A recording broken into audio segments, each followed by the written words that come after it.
Bueno, buenas tardes. Si pueden abrir un poquito las cámaras antes de la disertación. Buenas tardes, Alejandro, Florencia. Buenas Así tardes a podemos. todos. Buenas tardes. Hola.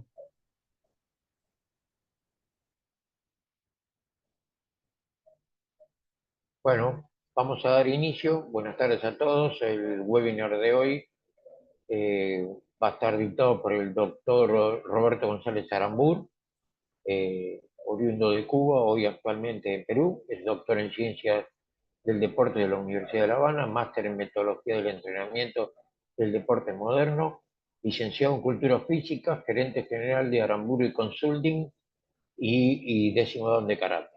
Así que buenas tardes, doctor Roberto González Arambure, suyo la cátedra entonces. Gracias, muy amable. Es un placer y un honor estar acá compartiendo con ustedes. Y bueno, en este caso traemos a compartir un tema bastante controvertido que en una importante medida se contradice con lo que habitualmente se hace. Pero bueno, la idea es unir la ciencia y la experiencia para hacer un mejor arte marcial. Y bueno, en este caso karate, que sea cada vez más seguro, más útil y más motivador a todos los practicantes. Entonces, en ese sentido, ir-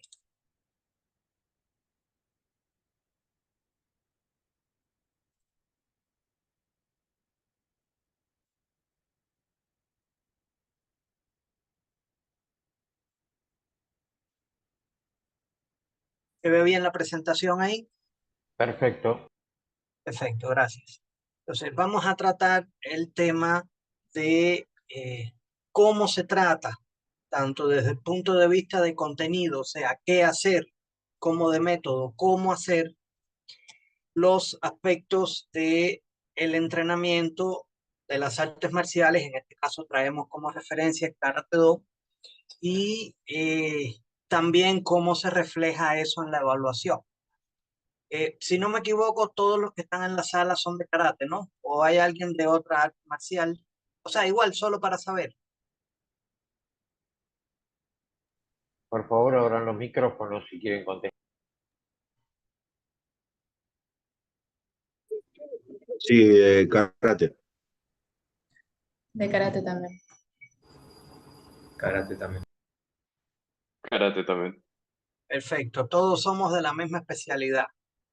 Lo mejor, o para estar todos de acuerdo, o para pelearnos todos, pero somos de lo mismo. Bueno.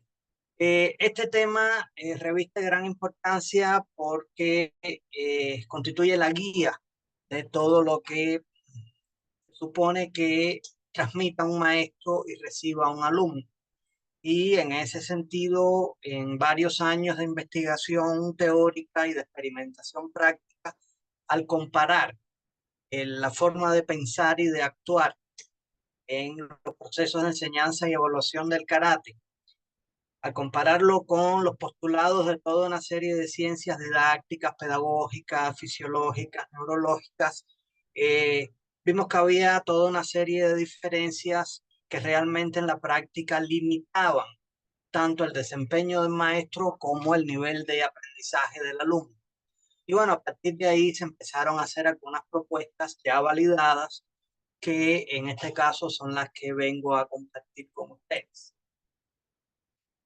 De inicio, vamos a comenzar tomando como referencia el punto de partida y ya aquí abro el debate. No quisiera que la actividad sea yo solo hablando y ustedes escuchando, porque el hecho de que en este momento yo esté en el rol de profesor y ustedes de alumnos es meramente circunstancial. En otro momento cualquiera de ustedes puede ser el maestro y el resto de nosotros, incluido yo, puedo ser alumno, no hay ningún tipo de problema. Por eso me interesa que la comunicación fluya de manera bidireccional. Y en este sentido, creo necesario comenzar preguntándoles, ¿cómo definirían ustedes a una persona que es enfermera? A ver, quisiera escucharlos un poco. ¿Qué es para ustedes una enfermera desde el punto de vista profesional? A ver por ahí qué me pueden decir.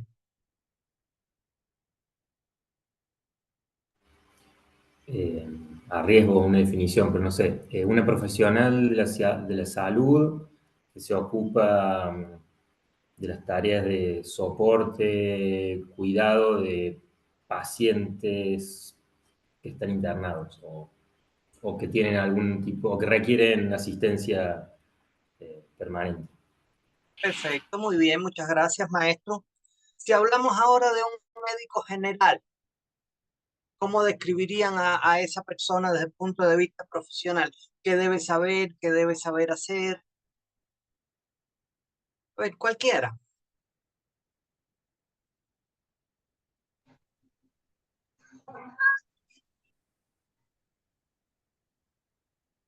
A ver, ya sabemos más o menos cómo se define una enfermera. Ahora, ¿cómo sería un médico general?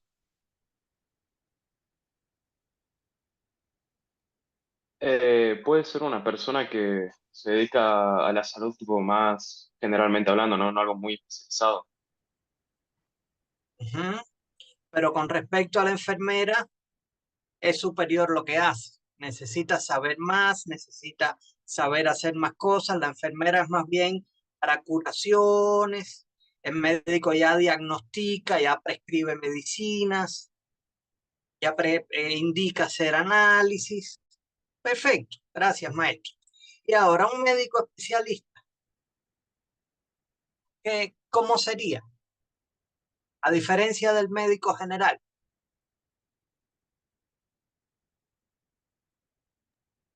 A ver, cualquiera. Que Todos estamos aprendiendo. perfecciona el médico especialista, el que se perfecciona en algo, ya sea traumatólogo, digamos que se perfecciona en un área específica.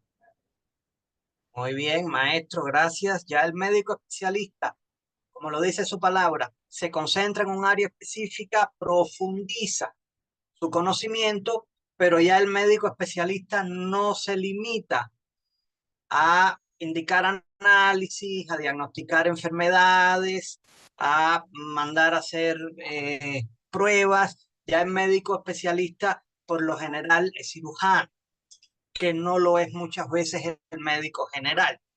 Entonces, ¿qué vimos aquí en una misma rama profesional? Cómo los desempeños varían de acuerdo a la cualificación que tiene la persona. No es lo mismo lo que sabe y lo que hace una enfermera que lo que sabe y hace un médico general y lo que sabe y hace un médico especialista. De manera general lo tenemos claro. Ahora, si extrapolamos esa idea a las artes marciales en general y el karate en particular, ¿cómo se define un cuarto Q?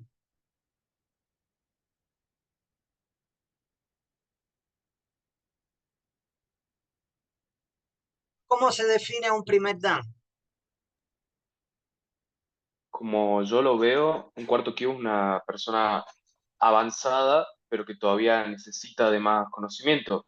Y ya un primer dan podría ser el sensei o un senpai, que es una persona que tendría que tener a disposición el conocimiento para ayudar a, ya sea, por ejemplo, al cuarto Q o a la gente más chica en cuanto a Q o edad que sería. Ya, está bien, gracias. De manera general está bien. Pero fíjense que acá, en cada nivel profesional, ustedes, desde su conocimiento y su experiencia, que no está mal, delimitaron acciones concretas. Pero, y no tomo directamente las palabras del maestro que participó en este momento, que lo agradecemos. Lo mismo que pasa que cuando hacemos este tipo de actividades. ¿Qué es lo que tiene que saber? ¿Y en qué medida lo tiene que saber? Porque alguien que está aprendiendo, que va por ahí, que domina un poco, pero ¿qué cosa es lo que tiene que dominar? ¿En qué medida? ¿En qué se diferencia ese cuarto Q, por decir un Q, de un primer dan? ¿Y qué se diferencia ese primer dan de un dan superior, sea quinto, sexto, noveno? Podemos diferenciarlo de manera tal que no haya dudas.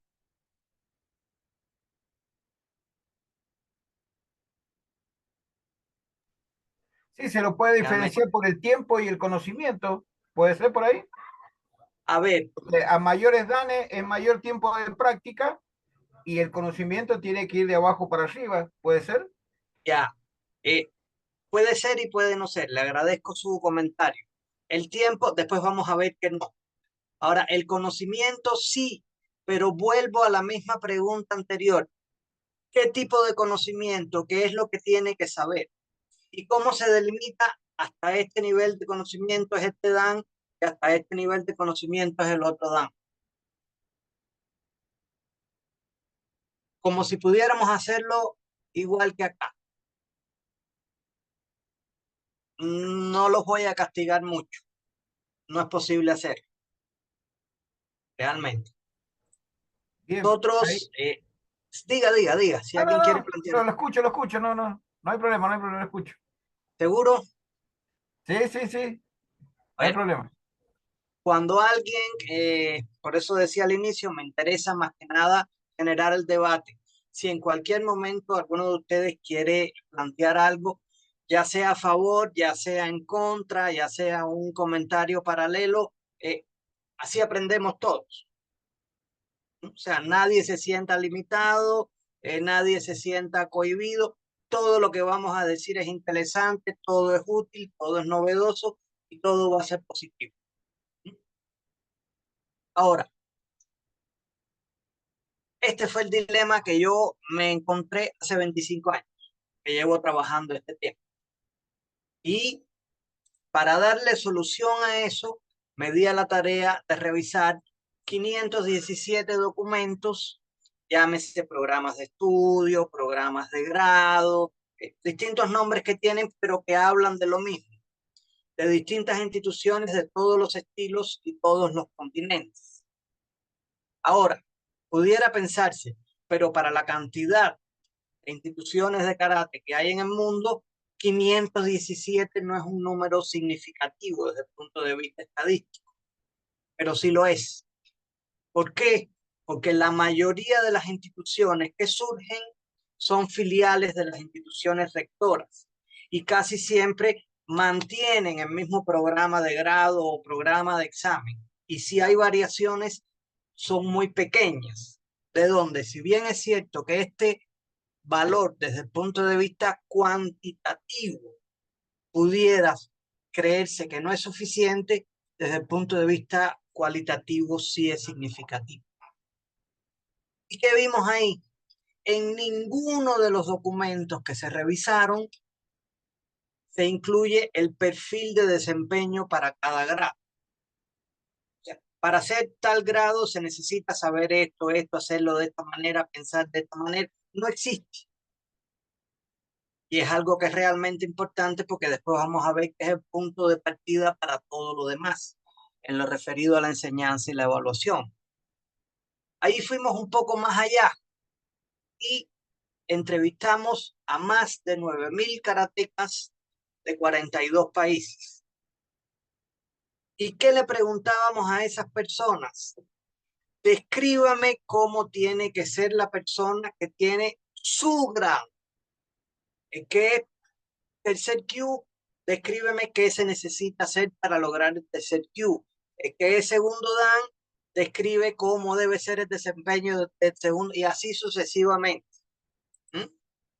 Y ninguno fue capaz de explicar claramente el desempeño que debía mostrar una persona que aspiraba al grado que ellos mismos tenían. ¿Qué hacía la mayoría? Decir lo que habían hecho ellos. No, yo llevo 50 años entrenando, yo he ganado 800 campeonatos, yo tengo 1.000 alumnos, que todo eso está bien, pero realmente eso no dice el desempeño esperado para el grado. ¿Mm? Fuimos un poquito más allá y entrevistamos a más de 900 maestros que se dedican a realizar exámenes de grado. maestros que son árbitros nacionales, árbitros panamericanos, árbitros europeos, árbitros mundiales. ¿Y qué le preguntamos a esos maestros? Seleccione 2 grados, el que usted quiera, y diga el desempeño que usted espera de cada una de las personas que postulan a ese grado para saber si van a aprobar o no. Por ejemplo, tercer Q, para llegar a tercer Q hay que hacer esto. Y segundo Dan, por decir, para segundo Dan tiene que llegar a hacer esto y esto y esto y esto. Ninguno pudo responderlo. Todo se basa sobre una toma de decisión fundamentalmente subjetiva. ¿Qué me decía la mayoría? Que explícitamente está en muchos documentos, que la decisión se base sobre la base de la sensación general que el evaluado refleja hacia el evaluador. Pero, ¿qué pasa con eso? Una misma persona, con la ejecución que haga, pueden haber 5 observadores y desde su punto de vista pueden tener distintos criterios. Y si algo no puede ser la evaluación, es subjetiva, porque entonces carece de sentido. Entonces, si no existe un desempeño establecido para cada grado, ¿sobre qué base se evalúa? Y no solamente sobre qué base se evalúa, sino sobre qué base se enseña, si no se sabe bien qué tipo de persona se va a formar.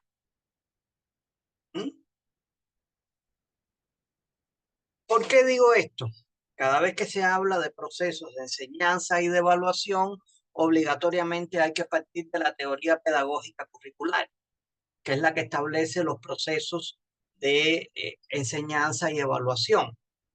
Y vemos que para construir el currículum o el conjunto de influencias educativas que el alumno va a recibir, primero hay que diseñarlo. Y ese diseño curricular parte del perfil profesional. Establecer qué tipo de persona voy a formar. Cuando digo yo, de cualquiera, en general, de cualquier persona. ¿Qué tipo de persona se quiere formar? A una persona que piense así, que sepa hacer esto, que lo haga de esta manera. Entonces, solamente después que ese perfil profesional está determinado, es que se puede pasar al plan de estudios, que es lo que muchas veces se identifica con el programa de grado, con el programa de examen, o sea, el orden de los contenidos a aprender y el tiempo de cada uno de ellos, que es un documento general. Y después que tenemos ese documento general, que es el plan de estudios, entonces se pasa a los programas docentes, que es donde se ve en específico el trabajo en cada una de las áreas. En el caso del karate o de las artes marciales, tenemos preparación física, técnica, táctica, teórico-psicológica, histórica. Y después que están diseñados todos esos programas, se pasa a aplicarlo, finalmente se pasa a evaluar. Pero, ¿qué sucede? Esa evaluación se hace sobre la base del cumplimiento de las exigencias del perfil. Yo quería formar una persona de esta manera. Para lograr eso, diseñé este plan de estudios. Para cumplir con ese plan de estudios, diseñé todos estos programas, los aplico y cuando los evalúo es comparándolos con el perfil. Y aquí viene el gran problema. Si no hay un perfil, ¿cómo sabemos que estamos enseñando lo que tenemos que enseñar de la manera que la tenemos que enseñar? Y de igual forma, ¿cómo sabemos que estamos evaluando lo que debemos evaluar? Y de la manera que debemos evaluar. No se sabe. Y se lo digo con la mejor intención. Si no tenemos una referencia, no sabemos si con el proceso de enseñanza llegamos o nos pasamos. Por ejemplo, La mayoría de ustedes son argentinos. Yo vivo en Perú. Digamos que yo quiera ir a Argentina, yo voy en mi auto. No es lo mismo que a mí me digan, llega a la carretera panamericana y baja hacia el sur 1582 kilómetros, por decir una cifra. Ya yo sé que cuando yo voy por la panamericana hacia el sur y llegue a esa cantidad de kilómetros, estoy en Argentina. No es lo mismo que me digan, por la panamericana vete al sur, que en algún momento llegas. Y si me paso y pienso que ya llegué y me paro antes. Ese es el gran problema de no tener un perfil profesional, que no se sabe realmente cuando una persona está lista para un grado o para otro. Y por eso es que se ve no solamente entre países, en un mismo país, porque es otra evaluación que hicimos. Se seleccionan diferentes personas que tengan la misma edad y el mismo grado y no todos tienen el mismo nivel de desempeño. Y no debería ser así. Pues por el mismo ejemplo anterior, las enfermeras, lógicamente, pueden ser unas mejores que otras, pero de manera general todas saben lo mismo y hacen lo mismo. Los médicos igual. Puede que unos sean mejores que otros, claro, pero de manera general todos dominan la misma información y saben hacer lo mismo. En el caso de los grados de las artes marciales, ¿se puede establecer esa analogía? Realmente no. Entonces, para ir organizando un poco esto, les preguntaría, ustedes, no sé si solo son practicantes, si son maestros, pero bueno, en el caso de que no hayan enseñado, por el proceso que hayan recibido, igual tienen la información que necesitan. Si yo les pregunto a ustedes qué habilidades motrices, en este caso técnicas, deben enseñársele primero a los alumnos, porque son más fáciles que otras, ¿cuáles me dirían ustedes? ¿Cuáles empiezan a enseñar primero? ¿O cuáles creen ustedes, los que no enseñan, que creen que deberían enseñarse primero porque son las más fáciles? A ver, los escucho. Recuérdense que todo comentario es válido, todo vale, todo es importante.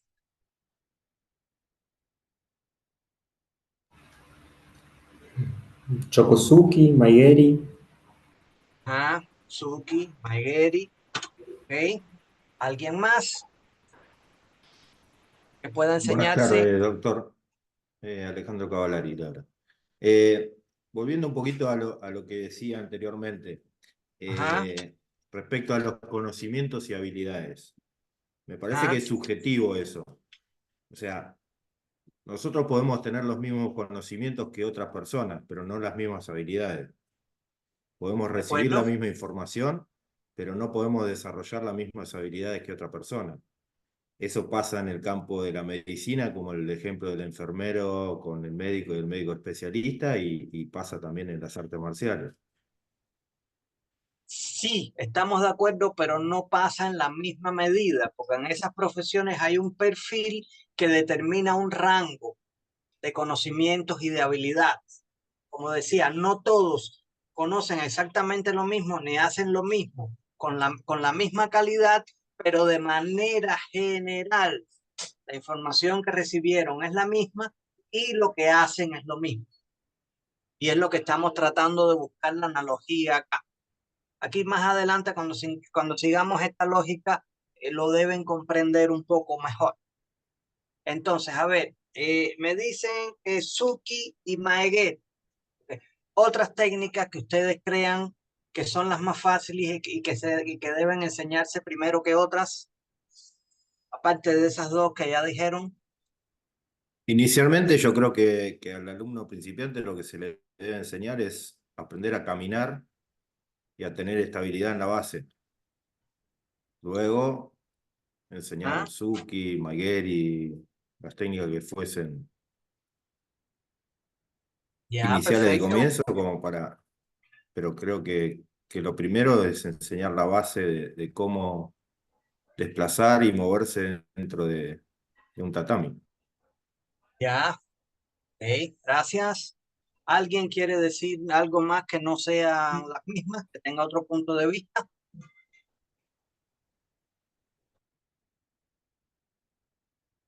En el chat está Alejandro Ponce que dice enseñar la etiqueta, comportamiento en el dojo a la par de las técnicas. Claro, está bien. Eso es innegable. Pero bueno, en este caso estamos hablando de la parte práctica. Ok, bien. Nosotros nos dimos a la tarea de encuestar a más de 800 senseis a nivel internacional y coincidentemente con lo que dice la mayoría, aquí también más de uno planteó lo mismo, plantean que debe comenzarse por el Suki. Y el resto planteó toda una serie de aspectos que no había coincidencia. Ahora, vamos al mismo ejemplo del Suki, que es el más común. ¿Qué sucede? Antes de enseñar el Suki, hay que hacer el Hikite. Pero ¿qué sucede? El Hikite, a su vez, es el codazo atrás. Llámese Uchiro Empie, Uchiro Iyate, como lo llame cada estilo. Después de ahí, si vamos de lo más fácil a lo más difícil, vendría el Chitazuki, que es extender el brazo sin rotación. Después de ahí vendría el Tatezuki, que es extender el brazo con media rotación. Y finalmente vendría el Seikensuki o Choksuki, que ya es la extensión del brazo, pero con la rotación completa.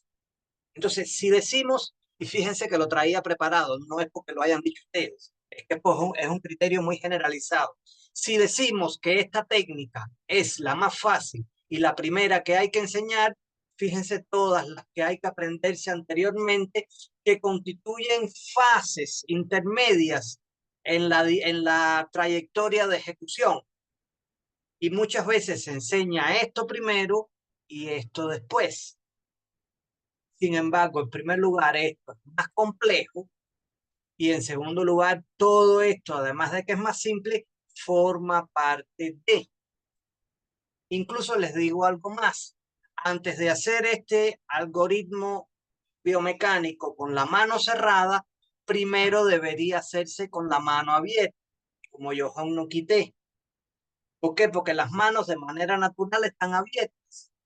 Hace falta energía, tanto psicológica como fisiológica, para cerrar el puño. De donde de manera natural es más fácil trabajar con la mano abierta que con la mano cerrada. De donde definitivamente el Suki no puede ser. Lo mismo sucede con el caso de la Maegeri, porque se planteó en este caso.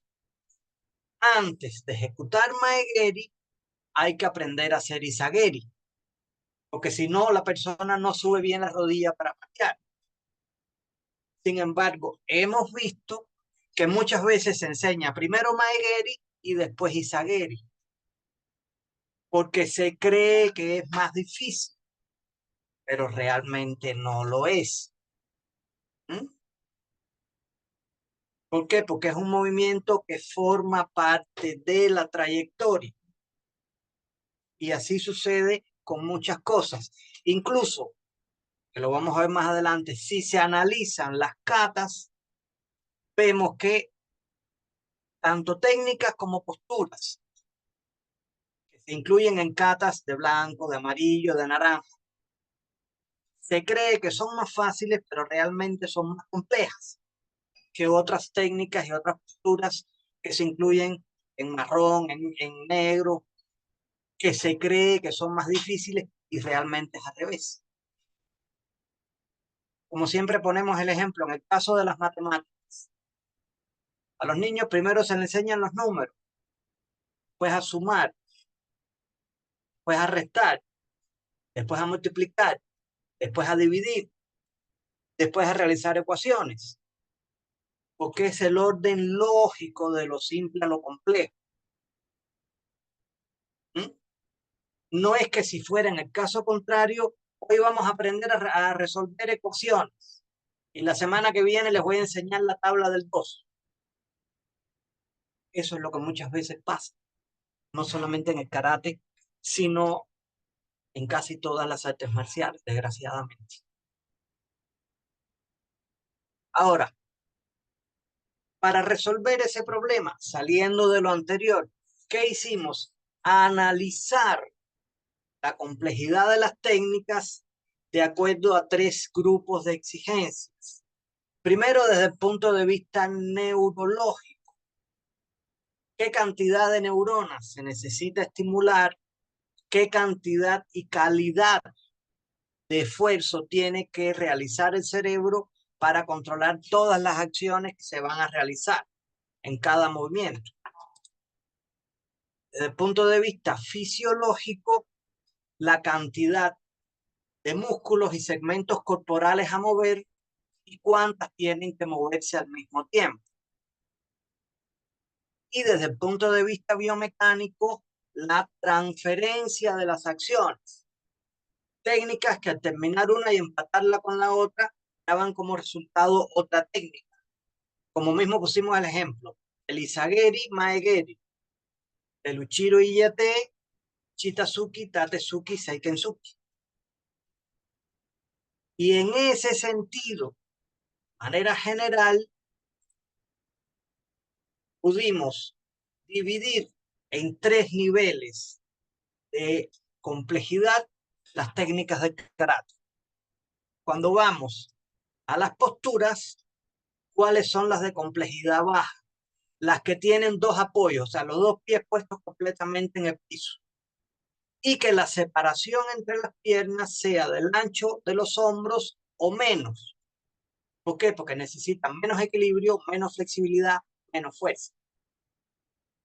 Después de ahí, las de complejidad media, que son posturas con 2 apoyos o con 1 apoyo y medio. Y que la separación de las piernas sea hasta el doble del ancho de los hombros. Y ahí se necesita más equilibrio, más fuerza, más coordinación, más flexibilidad. Y las de alta complejidad, posturas con un solo apoyo y posturas con la máxima separación de piernas. Si analizamos esta lógica, vemos que de manera general en la práctica no se cumple. Por ejemplo, porque hay katas de cinturón blanco y de cinturón amarillo que ya se les exige hacer nekodachi. Y no debería ser, por poner un ejemplo. Lo mismo con las técnicas de brazo. Lo más simple es utilizar técnicas con los codos, porque es psicomotricidad gruesa. Necesitan menos esfuerzo, tanto fisiológico, tanto neurológico como biomecánico. Después, trabajar con brazos. Y finalmente, trabajar con las manos. Primero abiertas y después cerradas. Lo vemos en la práctica, tampoco se cumple. La mayoría de katas de los grados más bajos trabajan con manos cerradas, porque supuestamente es más fácil. Y los katas más avanzados, entonces ya trabajan con manos abiertas, porque supuestamente es más difícil, y realmente es al contrario. Y lo mismo con las técnicas de pierna. Pateos a nivel chudán, barridos, golpes de rodillas, son los más fáciles. Ya después de ahí, pateos a nivel de tronco, a nivel chudán, técnicas bajas con desplazamiento, y las de complejidad alta ya serían movimientos con salto, movimientos con giro, pateos a nivel yodán.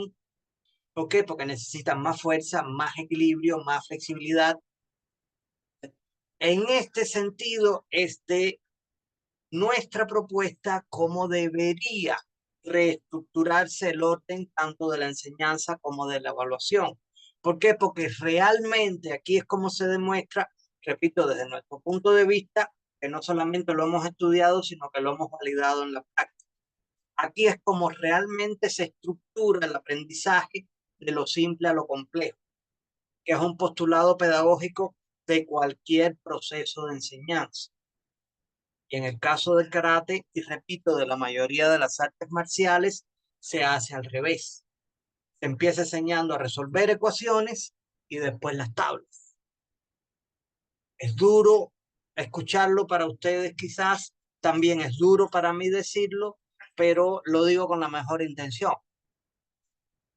Trabajando de esta manera es más fácil para el maestro enseñar y es más fácil para el alumno aprender. Ahora, hablamos sobre la base de cómo deben estructurarse las habilidades motrices, entiéndase técnicas. Ahora, ¿qué indicadores se van a tener en cuenta para saber si se están enseñando bien y si se están evaluando bien? Aquí hemos hecho una recopilación de criterios de toda una serie de especialistas de distintos deportes que plantean que para que una persona muestre progreso en la actividad motora, hay tres indicadores. Técnica, que tiene que ver con cumplir con los patrones estructurales del movimiento, de la trayectoria. Fluidez, que es el nivel de calidad de la ejecución, básicamente. Y efectividad, que cumplan el objetivo para el cual están establecidos.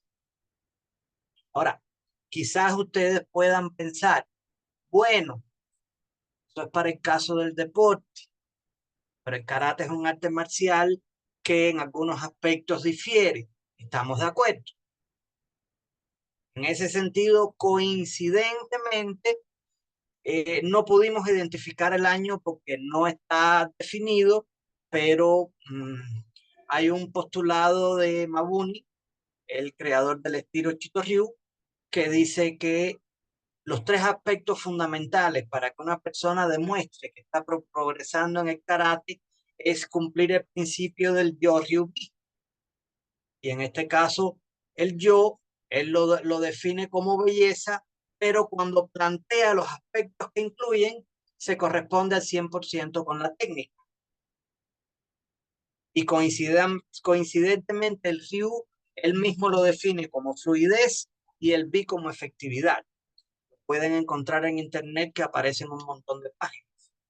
De donde coincide completamente, independientemente de que se hayan planteado en distintos momentos y en distintas partes del mundo, coinciden exactamente los mismos planteamientos y no hemos encontrado otros. Por eso es que nos estamos basando en esto. Ahora, ¿está bien hasta ahí? ¿Algo que decir?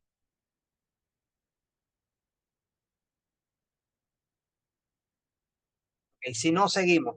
Les repito, si en algún momento se dice algo que no entienden o que no estén de acuerdo, que quieran decir algo, paramos, no hay ningún tipo de problema. Ahora, ¿cómo se evalúan esos aspectos de técnica, efectividad y fluidez? Hay tres niveles de desarrollo. El nivel grueso, cuando la persona está aprendiendo, que se observan errores técnicos graves en los patrones de las posturas, de las técnicas, en la trayectoria de los movimientos, no existe fluidez y no hay efectividad. Siguiente nivel ya se reconoce como a un nivel semipulido, donde ya los errores no son graves, son moderados o leves y hay cierto nivel ya de fluidez y de efectividad.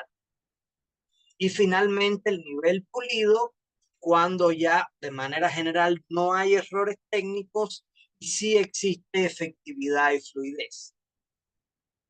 Sobre esta base es lo que se propone que se evalúe el progreso en el desarrollo de cada una de las habilidades a enseñarle a los alumnos, en este caso entiéndase técnicas de ataques, defensas, desplazamientos, posturas. Y en ese sentido es que proponemos una nueva estructuración de los contenidos para cada grado. Paréntesis en este aspecto. Yo tengo mi propio estilo y mi propio estilo trabaja así. Pero independientemente de eso, clases como la que estamos haciendo aquí la hemos hecho con otras instituciones y siendo otros estilos, ya algunos se han ido adaptando a esta propuesta. ¿Por qué? Porque han entendido que es más lógico, que es más fácil. Algunos no, se respeta su criterio. Nuestra intención no es imponer nada, es compartir el trabajo que hicimos, que demostramos que no solamente tiene una lógica más adecuada, sino que en la práctica facilita mucho las cosas y lo ponemos a disposición de todos. El que lo quiera aplicar, bienvenido sea. El que no, está en su derecho. ¿Qué hacemos aquí? Estructurar. Fíjense que hay los grados más bajos aprenden técnicas de baja complejidad y van aumentando del nivel grueso al semipulido y pulido. Después hay otro grupo que ya empieza a aprender las técnicas, pero ya no de baja, sino de media complejidad. Igual van atravesando por los niveles de grueso, semipulido y pulido. Y lo mismo para el otro bloque, que ya aprende técnicas de alta complejidad y van progresando de la misma manera. Entonces, aquí le ponemos, en este caso, un ejemplo partiendo de esta propuesta, cómo sería un perfil de desempeño esperado para alguien que opte por el nivel Shodan, o sea, por el primer Dan. Aquí tenemos el desempeño, ejecuta combinaciones de técnicas de Karate-Do de alta complejidad. Aquí ponemos cuáles son las técnicas de alta complejidad. A nivel pulido, demostrando suficiente técnica, fluidez y efectividad, tanto de manera individual, entiéndase Kihon Kata, como en parejas, kumite, con potencia, aquí involucra fuerza y velocidad, concentración y seguridad, y aquí estamos hablando de cualidades psíquicas, cumpliendo con los patrones estructurales, aquí está flexibilidad, trayectoria, equilibrio y otras, de las acciones a realizar sin incluir movimientos innecesarios, ya que estamos hablando de eficiencia, hacer más con menos, con un adecuado control del tono muscular, y aquí estamos refiriéndonos al dominio psicomotor, que le permite al karateca la alternancia entre la contracción y la relajación sin interrupción.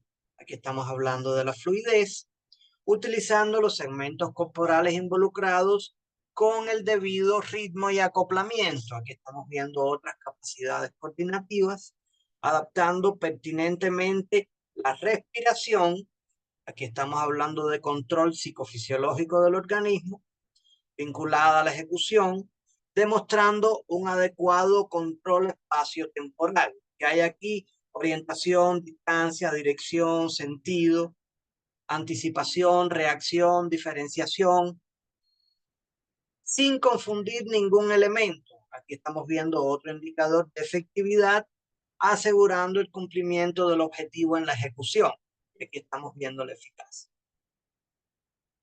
Desde nuestro punto de vista, partiendo de todo lo que hemos compartido anteriormente, una persona que pretenda ser primer dan de Karate-Do tiene que mostrar este perfil.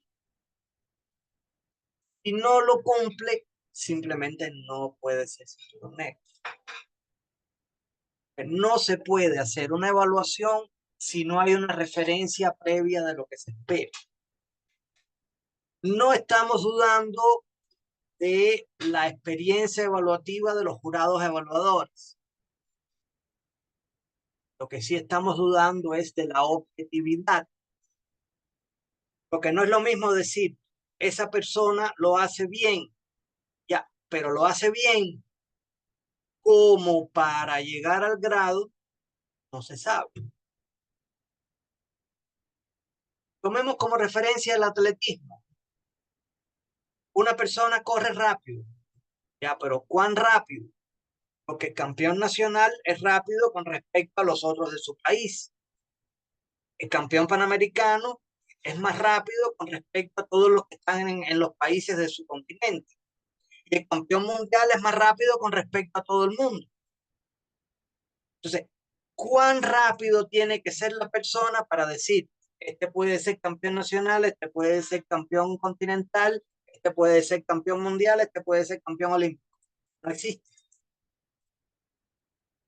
Entonces, no es cuánto bueno lo haces, es cuán bueno se necesita que tú lo hagas para este grado, cuán bueno se necesita que lo hagas para el otro, para el otro. Todo proceso de enseñanza, de lo que sea, funciona así. Y las artes marciales y el karate no pueden, no es que no deban, es que no pueden funcionar de otra manera. Porque si no, el criterio evaluativo siempre queda en un nivel subjetivo. Y ya de lo subjetivo, aunque sea sin intención, a lo injusto, lo que va es un pasito. Porque entonces aprueba quien no debería aprobar, que muchas veces ha pasado, y no aprueba quien debería aprobar, como también muchas veces pasa, porque no está determinada la línea. Para aprobar hay que llegar aquí. Más fácil. A ver, ¿hay alguien que levantó la mano que hable, por favor? Hola, Florencia sí, Villafán. estaba esperando para terminar tu intervención. Si bien coincido en líneas generales con el perfil de desempeño, me parece que estaría bueno incorporar también una variable más a evaluar, que sería por lo menos desde mi punto de vista, la aplicación y conocimiento del Dojokun dentro de los practicantes de karate. Es decir, también es algo importante a la hora de evaluar, considero, cómo avanza en el recorrido un practicante, entendiendo que no hay que lastimar al otro, que hay que ser puntual, que hay que respetar las consignas de las tareas. O sea, como que me parece que eso también está faltando dentro de este perfil de desempeño a la hora de evaluarlo. Muy de acuerdo, maestra, muchas gracias, pero no es que falte, lo que pasa es que está implícito. ¿Por qué? Porque se asume que una persona que llega temprano, que cumple, que respeta, que obedece, se desarrolla como para hacer esas cosas. Claro, pero es un avance, ¿no? Me parece que uno ni bien arranca la práctica de karate, capaz no hace esa interpretación de las consignas, y creo que a medida que sube en los cintos, también está reflejado en esa práctica espiritual del practicante. A eso voy. ¿Cómo diferenciamos un primer cue de un cuarto, de un tercer cue, en ese tipo de área? En ese tipo de área, no, si usted se fija, no solamente hablando de artes marciales, en cualquier proceso de enseñanza, planes de estudios universitarios, de secundaria, de primaria, el aspecto sociopsicológico siempre se mantiene implícito. ¿Por qué? Porque se asume que si una persona logró hacer bien las cosas es porque se esforzó, se preocupó o se copió en el examen, que no es el caso. ¿Por qué? Porque tampoco se puede ir al otro extremo, es sobrevalorar, y lo digo con la mejor intención, el aspecto personal. ¿Por qué? Porque que llega temprano todos los días, respeta, cumple, pero por mucho que entrene, no aprende. Muy bueno que sea, no puede pasar de grado. Porque estamos hablando de una actividad formativa, es cierto, pero que se expresa a través de acciones concretas. Entonces, por eso es que coincidiendo con toda una serie de autores, el hecho de que una persona progrese en algo quiere decir que psicológicamente está comprometida, está desarrollada, está cumpliendo. Y le voy a poner un ejemplo concreto que no viene al caso desde el punto de vista de la especialidad, pero de la que estamos hablando sí. No sé hasta qué punto ustedes tengan conocimiento del voleibol. ¿Mm? En Cuba, hace muchos años, hubo una jugadora de voleibol, Mireya Luis, que llegó a ser capitana de la selección, que llegó a ser la mejor atacadora del mundo durante muchos años seguidos. Sin embargo, era muy pequeña y al principio, aunque tenía condiciones, no la querían incluir en la selección. Y al principio, cuando al final la incluyeron, estaba de banco. Entonces, se esforzó más que otras que tenían una mayor talla y entonces desarrolló un nivel de salto que se ponía a la altura de las demás o más y logró mejor resultado. Ahí se ve el ejemplo donde la cualidad personal, que es lo que estamos hablando en este caso, se concreta en una acción específica. Porque tampoco podemos, como decíamos, sí, es muy bueno, llega temprano, se esfuerza mucho, llega todos los días, bueno, no sé bien la técnica, pero por su esfuerzo vamos a pasarlo de una. No.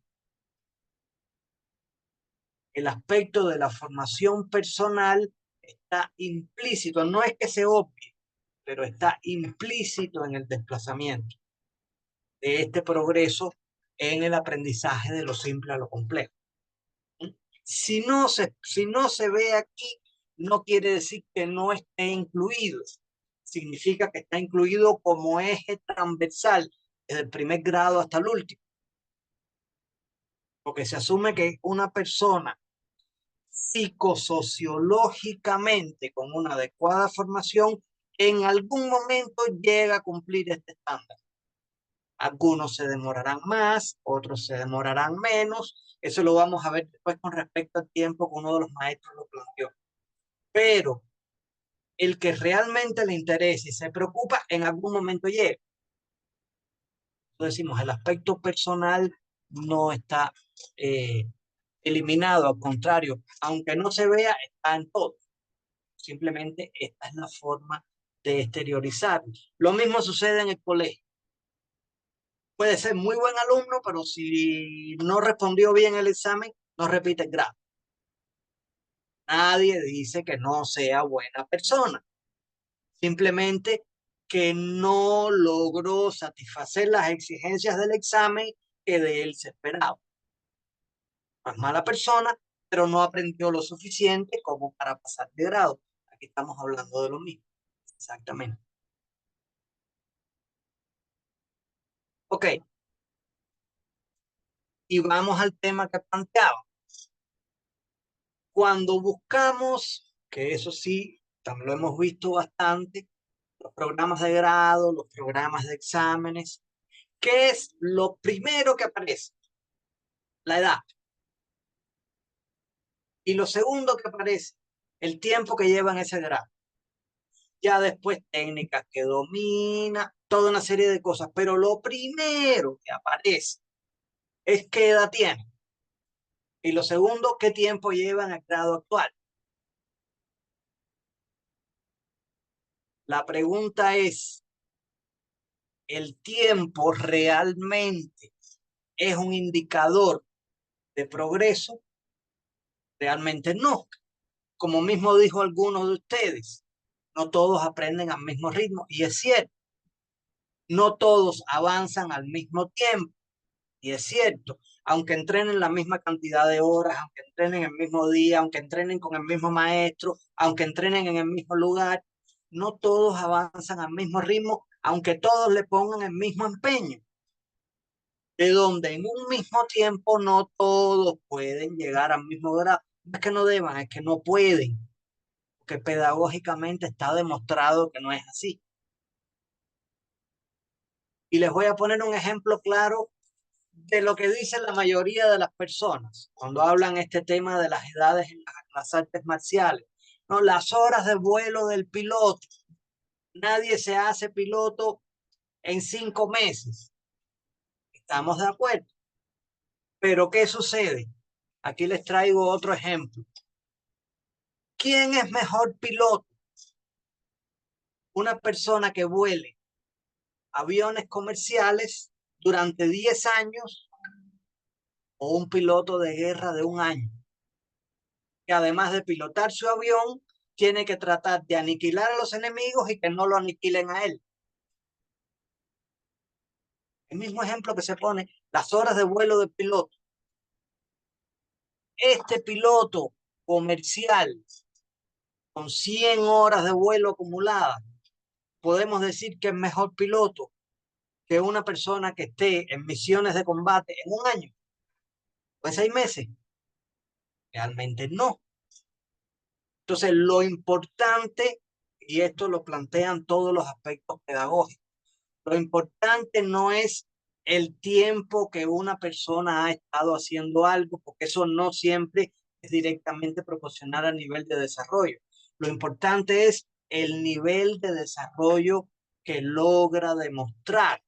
Hay quien necesita demostrarlo en 10 años y hay quien lo demuestra en 2 meses. Lo que tiene que estar claro es el nivel de exigencia. Tú puedes ser piloto cuando tú hagas esto.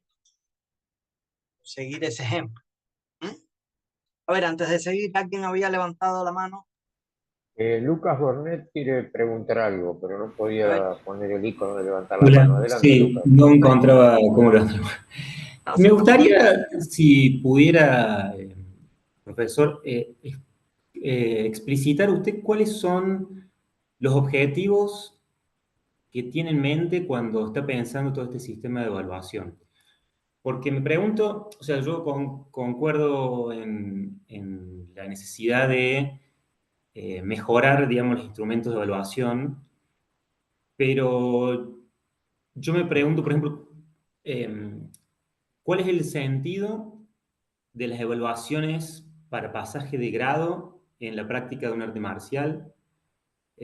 Y esto, ¿por qué lo pregunto? Porque no es análogo a otorgar un título habilitante a un profesional de la medicina o de otro campo de la actividad humana, digamos. O sea, no necesariamente el contar con una graduación en arte marcial lo habilita a uno a determinadas prácticas que puedan tener repercusión sobre la vida de terceros. A su vez, todo lo que estamos viendo hace referencia a la evaluación de los practicantes, pero no hace referencia a la evaluación de la enseñanza del karate. O sea, uno podría evaluar la enseñanza del karate a través de las mejoras en las actitudes, habilidades de los practicantes sin estar evaluando necesariamente al practicante. O sea, podría usarse a los practicantes, permítaseme decir usar a los practicantes, pero los practicantes podrían servir de referencia respecto, digamos, el progreso de los practicantes podría servir de referencia respecto de la calidad de la enseñanza sin necesariamente estar evaluando al practicante. Yo, por ejemplo, está bien, yo no estoy dando clases de karate, o sea, no lo hago, no tengo mi propio dojo, digamos, solamente colaboro en algunas ocasiones. Yo no le veo un objetivo realmente fructífero a las evaluaciones de graduación de las artes marciales, por ejemplo. Entonces, a mí me gustaría que usted nos explicitara cuáles son los motivos por los cuales considera importante este tipo de evaluación. Gracias, maestro, muy amable. Importante su comentario en 2 puntos de vista. En primer lugar, como decíamos, todo proceso de enseñanza necesariamente tiene que partir de un perfil de desempeño. ¿Por qué? Porque eso es lo que determina qué se enseña, cómo se enseña, finalmente qué se evalúa y cómo se evalúa para saber que se lograron los objetivos. Un objetivo desde el punto de vista pedagógico no puede ser que sea mejor persona, que patee más alto, que se sepa más técnicas. ¿Por qué? Porque cuánto es más. El perfil tiene que ser un constructo cumplible. Sí, dígame, dígame.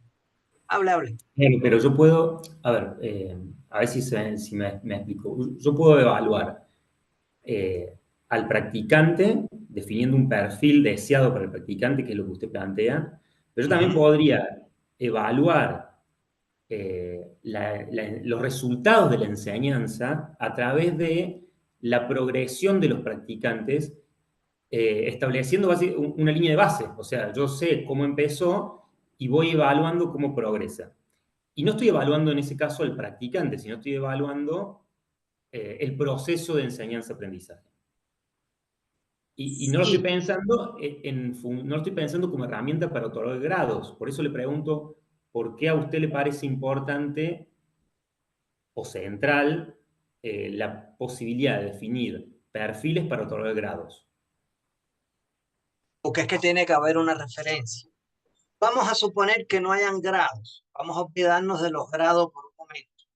Vamos a decir que lo que vamos a evaluar es si en el tiempo la persona está bien, mal, regular, bien, muy bien, excelente. Vamos a olvidarnos de los grados.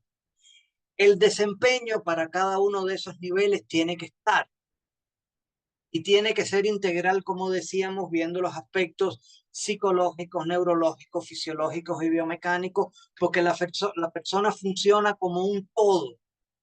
No podemos decir, voy a evaluar nada más si es rápido, aunque no hace bien la técnica. O voy a evaluar si pega fuerte, aunque estéticamente no está bien. O sea, la evaluación tiene que ser completa, más allá del grado. Estamos quitando los grados para saber si es bien, regular, mal, excelente, super extraordinario, como le quieran poner. Primero tienen que estar establecidos los perfiles de desempeño de cada nivel. Y en segundo lugar, a medida que aumenta ese perfil, repito, aunque no hayan grado, evaluación de bien, regular, mal, bien, muy bien, excelente, la exigencia tiene que ser mayor, porque ¿qué hemos visto también que pasa muchas veces? Diferentes circunstancias, lesiones, alejamiento temporal del entrenamiento, lo que sea. Vemos personas que se evalúan, por ejemplo, hipotéticamente, para cinturón verde, y hacen un examen muy bueno, y 1 o 2 años después, los que sean, se examinan para marrón o para azul, y el nivel de desempeño que tienen es inferior a que hicieron al examen anterior, pero muchas veces pasa y promueven de grado. ¿Cómo es posible que para un grado más bajo hagas un examen muy bueno y que para un grado superior no estés mal? Yo no digo que estés mal, pero que en otro examen anterior trabajaste mucho mejor. ¿Qué pasa? Lo hemos visto que pasa y no debería pasar. Entonces, la única manera de lograr eso es establecer los perfiles de desempeño con exigencia evolutiva, sin grado. Ah, es que empezó que no sabe nada, está mal. Ah, para llegar a regular, tienes que hacer esto de esta manera.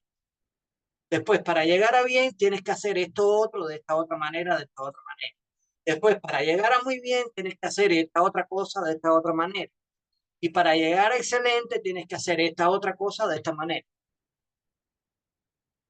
Es la única forma, desde el punto de vista pedagógico, es la única forma de estructurar tanto el proceso de enseñanza como de evaluación de una manera, como decía, que no solamente le sea más fácil trabajar al maestro, sino también más fácil para aprender al alumno. ¿Qué se pone en cada uno de esos niveles como exigencia? Es lo que estamos compartiendo. Quizás en algún momento determinado, cuando esperemos que se generalice esta forma de trabajo, quizás no sea lo mismo que estoy planteando yo, quizás sea lo que plantee otra persona que esté mejor, no importa. Pero de lo que sí no hay duda es que en el caso de las artes marciales, cada grado tiene que tener su perfil de desempeño esperado. Y a medida que aumenta el nivel de grado, la exigencia de ese perfil tiene que ser mayor. Es la única manera de certificar que la persona es cada vez mejor. Eso sí, es innegable. Que se haga como lo propongo yo o que se haga como lo propone otra persona, no importa. Ya la comunidad marcial verá. Pero lo que sí no hay dudas es que no solamente no se puede evaluar, no se puede enseñar sin un perfil. Porque entonces realmente, ¿cómo sabemos que lo que estamos enseñando y de la manera que lo estamos enseñando es la más adecuada? No hay cómo saberlo.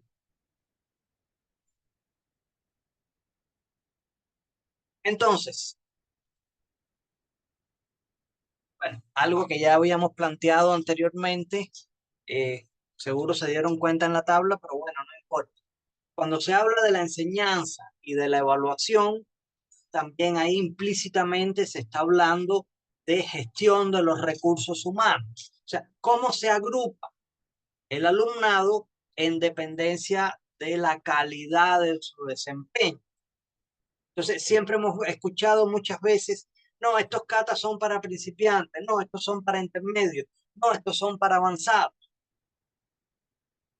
No, esa persona es principiante, no, él es intermedio, él es avanzado.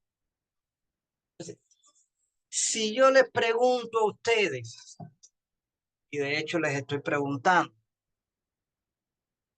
¿cómo diferencian ustedes cuando un karateca es principiante, es intermedio o es avanzado? ¿Qué es lo que tiene que hacer? ¿En qué grado tiene que estar? ¿Cómo lo diferencian ustedes?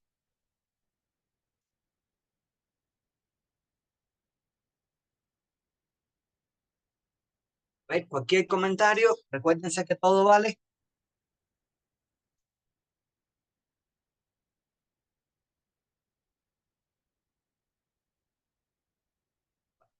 No hay problema.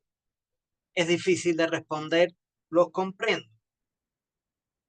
Quien no quiera responder, se respeta su punto de vista y como les digo, en el fondo los entiendo. ¿Mm?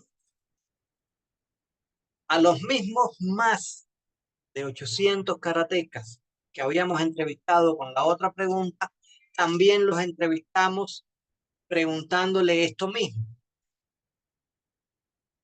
¿A partir de qué nivel usted reconoce a los karatecas como novatos, principiantes, intermedios, avanzados? Y en estos 812 que entrevistamos, solo 27 coincidieron. Todos los demás decían distintas cosas, siendo del mismo arte marcial y muchas veces siendo del mismo estilo y muchas veces siendo del mismo país. Para que se den cuenta de la dispersión de información que hay con respecto al mismo aspecto. Y les digo otra cosa, este 27% es cierto que coincidió, pero ninguno pudo explicar por qué. Ya, ¿por qué usted dice que los de este grado son principiantes? ¿Por qué usted dice que los de este grado son avanzados? La mayoría no pudo responder. Y los que respondieron con su respuesta realmente no aclararon su pregunta. Y en ese sentido, ¿qué propusimos? Como ya se había visto en la tabla anterior, la propuesta que tenemos. El noveno Q es el novato que está empezando. Ese está en 0. Ahora, de los grados del octavo al sexto Q son los que se reconocen como principiantes. ¿Por qué? Porque son los que van a aprender técnicas de baja complejidad, que en su evolución van a ir transitando del nivel grueso semipulido al pulido. Después, ¿quiénes serían los intermedios? Los que están del quinto al tercer Q, los que transitan del nivel de dominio grueso, semipulido y pulido, pero ya no técnicas de baja complejidad, sino de media complejidad. Y finalmente, ¿quiénes serían los avanzados? Los que están de segundo Q a primer Dan, que transitan igual de de grueso, semipulido y pulido, pero en técnicas de alta complejidad. Así es más fácil estructurar el proceso de enseñanza y el proceso de evaluación. Y bueno, respecto a eso, vamos a otro aspecto también un poco controvertido, pero que es necesario analizarlo desde el punto de vista pedagógico. Cuando se estructura el proceso docente desde el punto de vista didáctico, el contenido fundamental de la enseñanza y de la evaluación en cada grado son los CATs. Es así, la mayoría de los estilos. Ahora, si preguntamos, y agradecería que para enriquecer esta actividad puedan emitir algún comentario. Dentro del proceso de formación, de enseñanza de los karatecas, ¿para qué sirven los CATs? ¿Qué desarrollan? ¿Qué le aporta al practicante? A ver, me gustaría escucharlos por ahí. En mi opinión, lo que aporta el kata es un entendimiento de la técnica que estamos realizando, no solo de una técnica, sino el entendimiento de para qué sirve, de la aplicación que podría llegar a tener y para entender mejor el movimiento del cuerpo para cada técnica. Okay, muchas gracias. ¿Alguien quiere decir algo más? Sea igual o sea distinto, no importa. Recuerden que todo vale.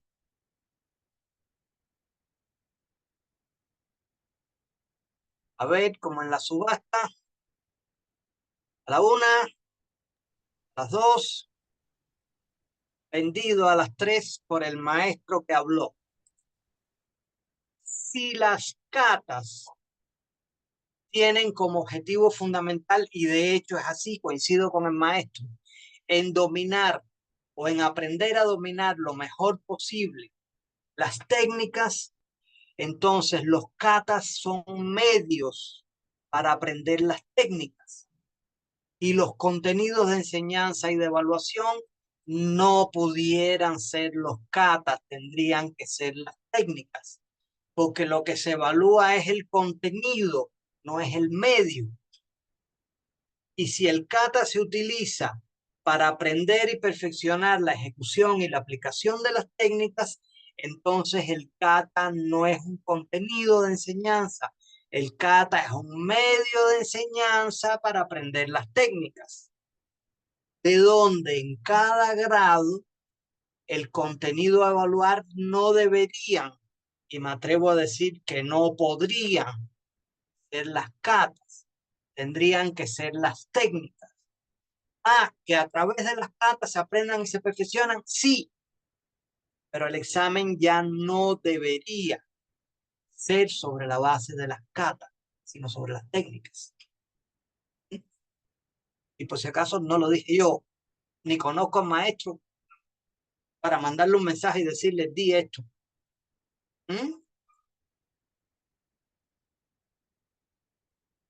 ¿Por qué digo esto? Porque si vamos a las neurociencias, vemos que en los niveles de asimilación del contenido, o sea, cómo uno demuestra que va progresando, va primero por la familiarización, cuando es algo que nunca ha visto, que no sabe qué cosa es, una técnica que nunca, un movimiento, una postura que nunca ha realizado. Comienza utilizando la sensación y la percepción, porque está recopilando la información inicial. Ya después de ahí, cuando ya se familiariza, comienza a reproducir. O sea, sabe cómo es el movimiento y lo hace. Todavía no lo comprende. Solamente lo repite sobre la base de la memoria.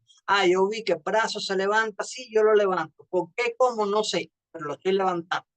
Es una repetición automática. Pero cuando ya la persona lo empieza a comprender, ya no es simplemente reproducirlo, es aplicarlo. Voy a levantar el brazo, pero además voy a girar el tronco para que llegue más alto. Por poner un ejemplo. Ya ahí está utilizando no la memoria, sino la inteligencia. ¿Por qué? Porque está adaptando la ejecución de acuerdo a sus particularidades y preferencias. Y finalmente está la fase de creación, que ya no se basa en la inteligencia, sino en el pensamiento estratégico, que se modifica la ejecución. Ah, yo voy a levantar la mano, pero la voy a levantar con un salto o con un giro. Poner un ejemplo. Desde el punto de vista de las neurociencias, así es como está establecido que sea el progreso en el aprendizaje.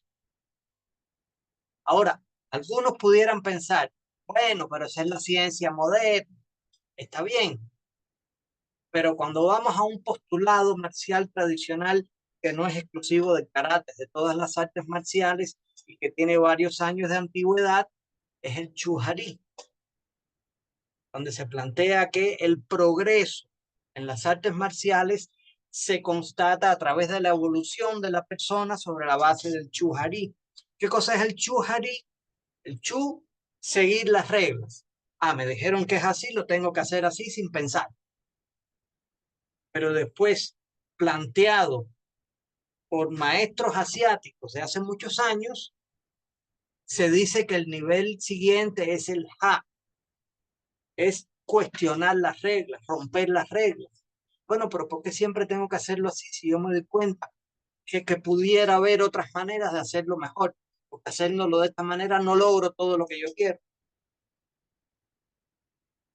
Y finalmente está el nivel RI, hacer nuevas reglas. Ah, a mí me lo enseñaron así, pero yo lo voy a hacer de esta otra manera. Les pongo un ejemplo para que se den cuenta. No tiene nada que ver con el karate, pero sí con esto. Salto alto en el atletismo. Desde que se inventó esa prueba deportiva, todos saltaban boca arriba, pasaban la varilla. Y estuvieron muchos años saltando así. Y bueno, había su campeón, el subcampeón, el tercer lugar, el cuarto lugar, el último lugar, y las marcas estaban hasta a un nivel determinado. Y en un campeonato llegó una persona de apellido Fosbury, para sorpresa de todo el mundo, saltó, pero en vez de boca arriba, en vez de boca abajo, saltó boca arriba. Y le sacó casi el doble de medida a todos los demás. Y a partir de ahí, ya todas las competencias de salto alto se hacen saltando boca arriba. Se llama la técnica de Fosbury Flop, el salto de Fosbury. Aquí es el ejemplo claro de llegar al nivel de la creación, de llegar al nivel Ri del Chuhari. O sea, llegar a dominar tanto algo de manera tal que puedes sacar una versión mejor. Fíjense que lo mismo que plantean las neurociencias modernas del mundo occidental coincide una vez más al 100% con lo que se decía en el mundo oriental hace muchos años. Porque lo dice la dialéctica, lo único constante es el cambio. Para evolucionar hay que cambiar. No podemos seguir evaluando sobre la base de kata. Que por muy bien que haga el kata una persona, llega a un límite. ¿Cuándo se rompe ese límite? Cuando cada uno construya sus propios katas. Por ejemplo, como hace la gimnasia con sus rutinas. Tienen los mismos movimientos técnicos, pero cada uno lo combina con el nivel de complejidad que cada uno es posible lograr. Y ahí es donde realmente se ve cuánto ha aprendido una persona, llegando al nivel de creación, llegando a la fase de RI. Este es otro elemento más que demuestra que los kata no pueden ser los contenidos de enseñanza y de evaluación, son un medio. El contenido es la técnica. Basado en este postulado, ¿cómo demuestra la persona que puede llegar a un grado realizando la técnica, cumpliendo con toda una serie de objetivos y con una propuesta nueva? ahí realmente las posibilidades de aprendizaje son ilimitadas. Que desde el punto de vista de los campeonatos oficiales haya que seguir haciendo las catas reconocidas, nadie lo niega. Pero como instrumento de enseñanza y de evaluación, las catas preestablecidas realmente no cumplen el objetivo total. Primero, porque las técnicas que incluyen no van de lo simple a lo complejo. Y segundo, porque mientras más domine una persona un kata preestablecido, menos se desarrolla en su aprendizaje. Porque ya el cerebro, como tiene el reflejo automatizado, ya lo hace casi sin pensar, porque los músculos de hacer tantas veces el mismo movimiento de la misma manera, ya casi no gastan energía. Se llega un momento que la persona sigue entrenando 1000 horas, pero no se está desarrollando, porque ya esa ejecución no constituye una exigencia para su organismo. En cambio, si es una construida por él mismo, sobre la base de sus particularidades, de sus preferencias, de sus expectativas, siempre va a ser una exigencia superior. Y para eso nos basamos en esto. Entonces, en este caso, de manera general, ¿qué es lo que estamos proponiendo? Tanto para los procesos de enseñanza como de evaluación, que para los niveles Q se tengan en cuenta la fase de familiarización, reproducción y aplicación, que en el caso de los postulados marciales sería la fase del Chu y la fase del Ha. Y para los grados Dan, que quede exclusivamente la fase de creación o nivel Fi, romper las reglas. ¿Por qué? Porque de esta manera, hasta cinturón negro, lo que se evalúa es lo que el karate ha hecho por la persona. Pero en el caso de los grados Dan, ya es al revés. Es lo que la persona ha hecho por el karate. Ya no es tanto lo que la persona se ha desarrollado, lo que ha aprendido, sino para qué ha servido eso que se ha desarrollado, eso que se ha aprendido. Y ahí se le da un rol más activo al karateca dentro del proceso de evaluación, porque la evaluación tiene que ser sobre la base de aportes, que no solo le sirvan a él, sino que pueda servirle también a otras personas. Y en ese caso, para establecer los perfiles de desempeño para los grados Dan, los hicimos corresponder, por un lado, con los componentes del proceso de preparación integral de la persona, como decíamos al inicio, el karateca se tiene que formar como un todo, abarcando desde la preparación física, técnica, táctica, teórico-psicológica, educativa, como le quieran llamar, y eso lo hicimos corresponder con el árbol del conocimiento de Greg Enríquez, que es donde se propone la lógica en la cual cada una de las ciencias va migrando y se va convirtiendo en otra superior. En ese sentido, entonces, ¿qué proponemos para los grados Dan? En el caso de segundo a quinto Dan, que en la bibliografía más consultada se reconocen como expertos, para cada uno de los grados deben presentar un trabajo no solamente en la teoría, sino también demostrarlo en la práctica. Porque esto no quiere decir que empecemos a promover karatecas de sillón. Hay que seguir entrenando, claro, si no, no eres karateca.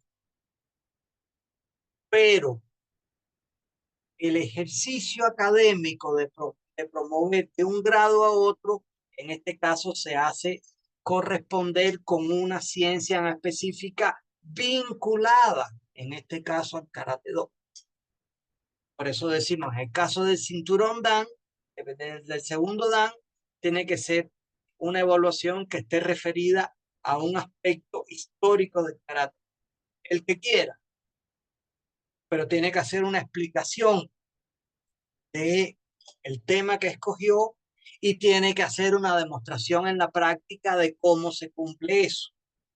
En este caso, en el tercer dan lo mismo, pero en la preparación técnica.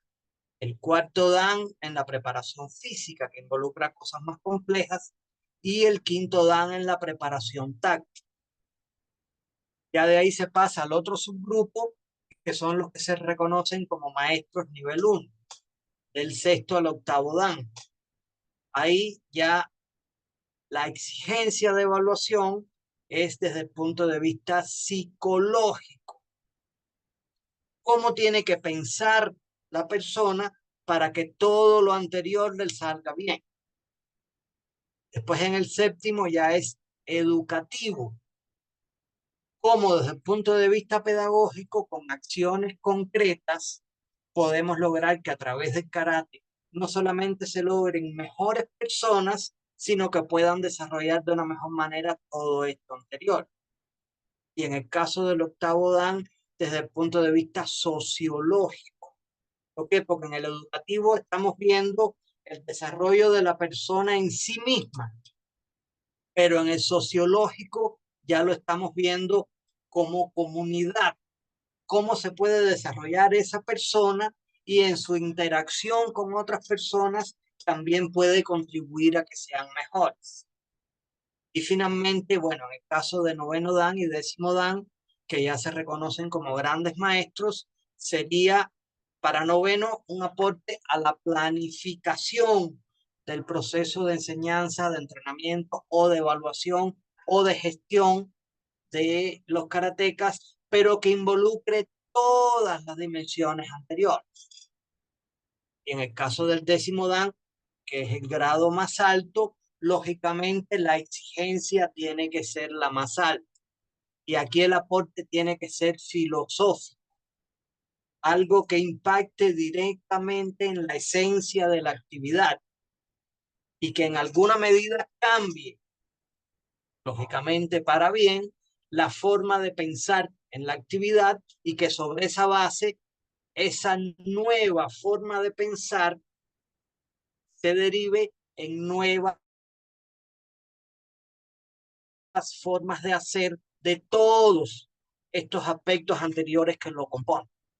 Bueno, de así, de manera general, como mismo hicimos para el grado de primer dan, el perfil de desempeño esperado para el décimo dan, en este caso planteamos, propone, reiteramos, mediante la explicación y la demostración, una modificación en la dimensión filosófica del Karate Do que contribuye a mejorar la comprensión de la esencia de la actividad, induciendo a nuevas y mejores formas de su aplicación y evaluación.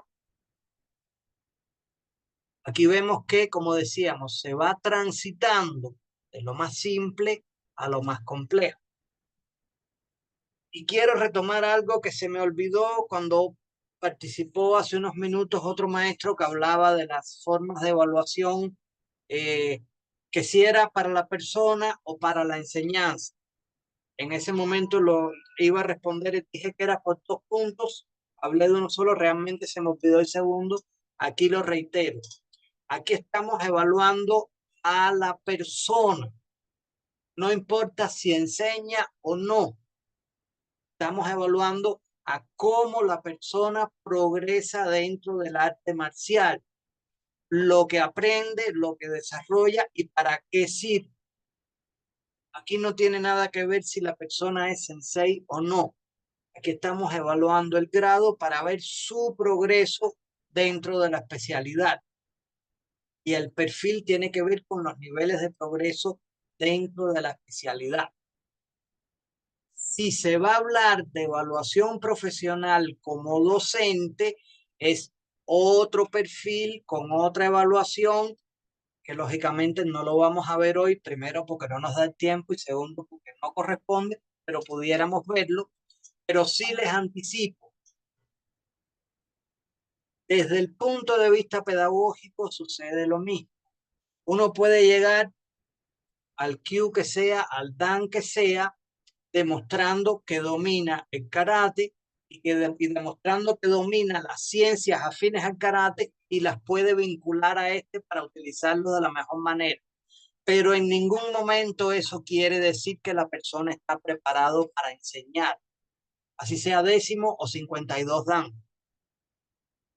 Porque para demostrar que uno sabe enseñar, tiene que hacer una clase modelo, donde demuestre que sabe planificar, que sabe seleccionar el contenido, que sabe estructurar el contenido de lo más fácil a lo más difícil, que sabe dosificarlo para saber qué tiempo de trabajo, qué tiempo de descanso, que sabe qué términos utilizar para explicar, que sabe dónde debe ponerse con respecto a sus alumnos para él verlo a todos y que todos lo vean a él, que sabe qué tipo de formación es la más adecuada con los alumnos en cada ejercicio, que sabe cómo debe ser la corrección individual y colectiva, o sea, aspectos eminentemente metodológicos que tienen que ser evaluados por una persona que además de que lógicamente tiene que ser karate, que sabe karate, tiene que dominar esos aspectos metodológicos, porque es una evaluación profesional.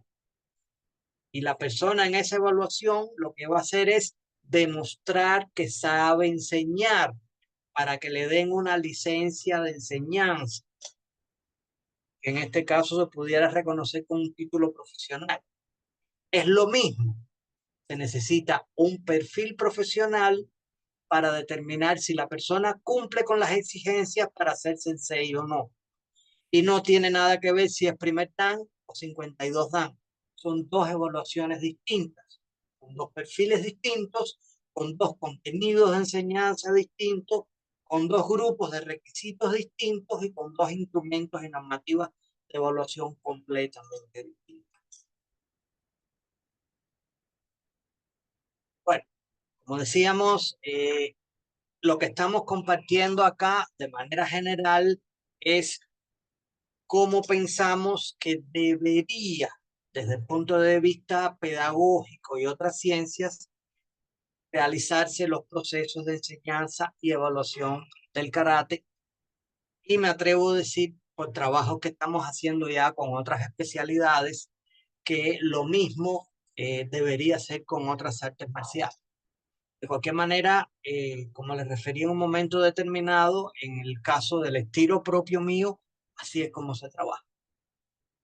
Con esto no quiero decir que mi propuesta sea ni la mejor ni la única, simplemente la mejor que yo he encontrado hasta ahora para resolver un problema que en primer lugar es importante y en segundo lugar hasta ahora no ha podido realmente satisfacer las exigencias pedagógicas del proceso. Bueno, esto es de manera general lo que tenía para compartir con ustedes. Ya algunos han intervenido, de cualquier manera vamos a dejar un espacio más para si hay alguna duda, si hay alguna pregunta, si hay alguna sugerencia.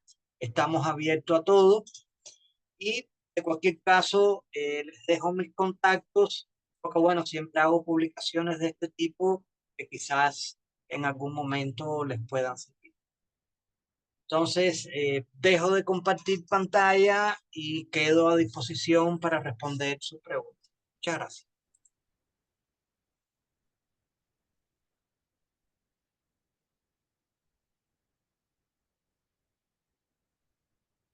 Bueno, muchísimas gracias, doctor Aramburu. Si hay alguna pregunta, abran el micrófono y por favor pueden abrir la cámara también, así sabemos quién es el que pregunta.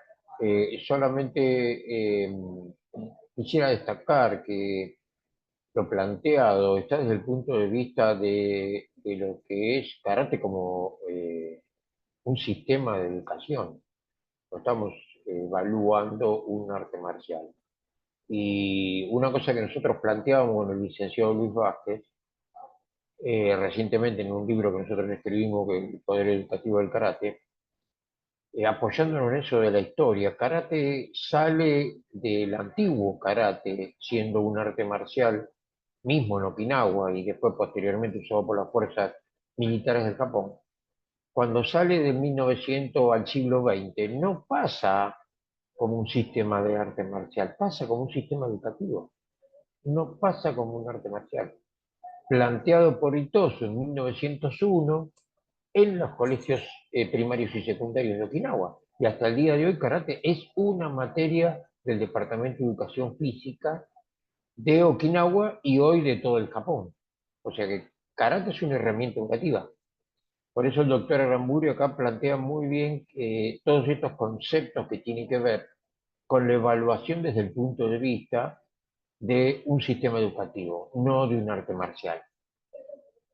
Así que está abierto para el que quiera hacer una consulta o algún comentario que quiera hacer antes de cerrar.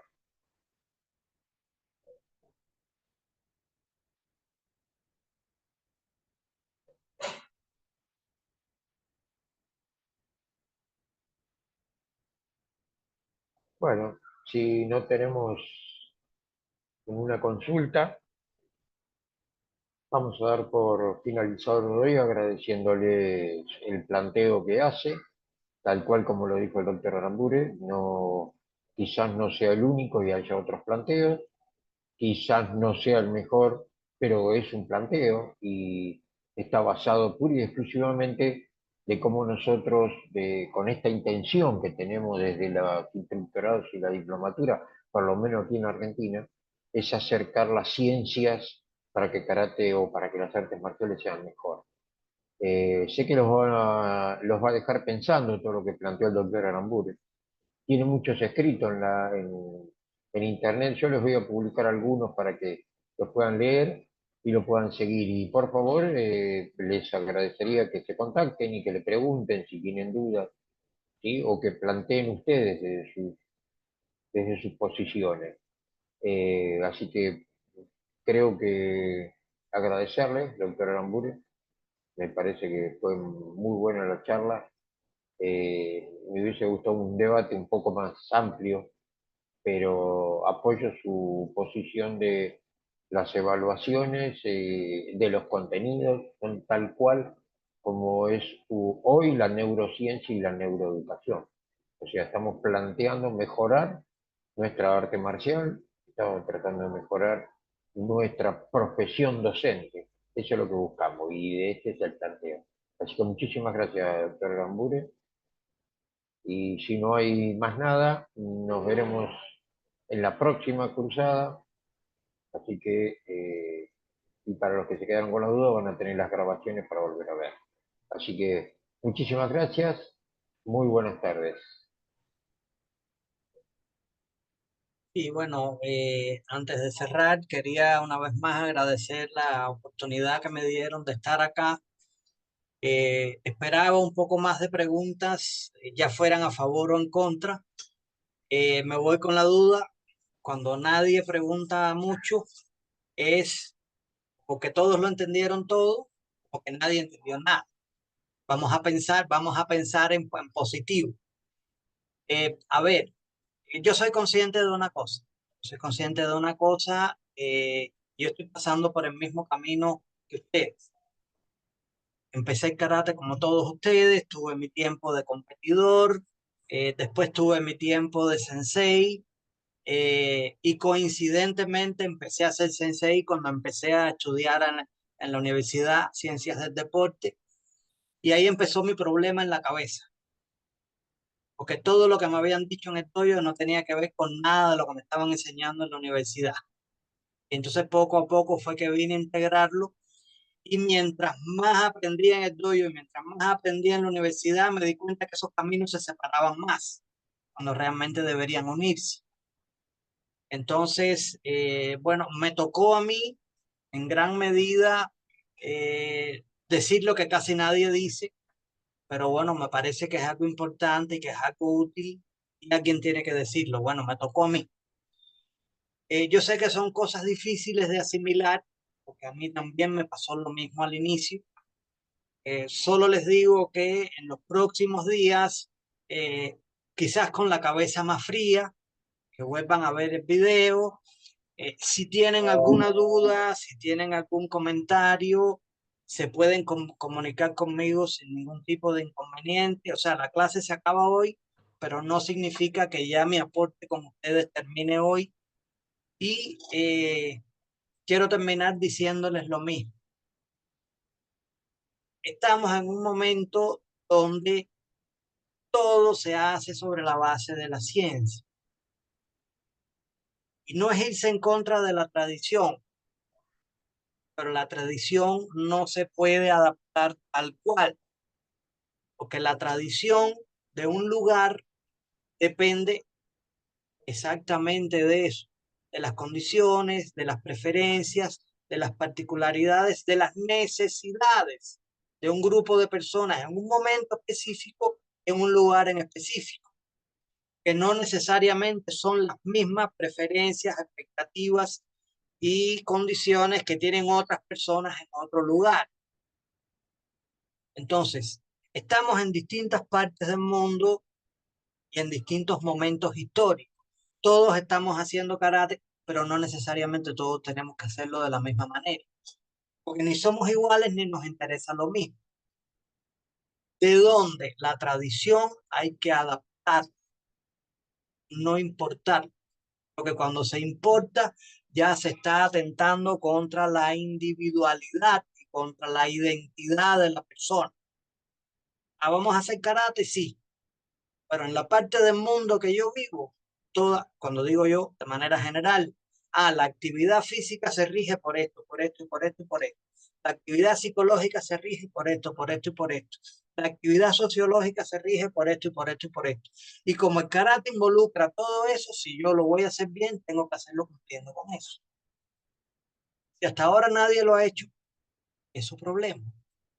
Pero el conocimiento y la metodología está para servir, no para guardar. Entonces no hacemos nada con saber la ley de Newton si en el entrenamiento de karate no la aplicamos, por poner un ejemplo. A eso es a donde yo apunto, a utilizar el conocimiento y la experiencia científica en el proceso de enseñanza y evaluación, tanto para beneficio de los maestros como de los alumnos. Y reitero, mi propuesta no pretendo que sea asumida ni como la única ni como la mejor. Es una. Pueden haber otras iguales o mejores, no hay problema. El problema está cuando se quiere seguir haciendo lo mismo y está demostrado que no se está haciendo de la manera adecuada, incluso en algún momento puede llegar a ser perjudicial, con el mayor respeto de los más tradicionalistas. Al final, el mensaje que quiero que le quede es, no es que lo hagan como yo, es que piensen si lo que están haciendo, con el respeto de sus maestros y los antecesores y los creadores, si lo que están haciendo es todo lo bueno que deben hacer ustedes y todo lo bueno que deben transmitirle a su salud. Ya después de ahí, ustedes sacarán sus conclusiones y en consecuencia actuarán. Reitero, quedo a su disposición para cuando lo estimen conveniente. Muchas gracias.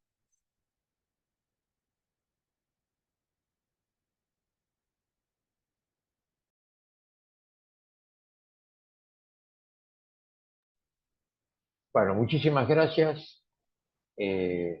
Excelente, creo que nos va a dejar pensando durante bastante tiempo todo esto.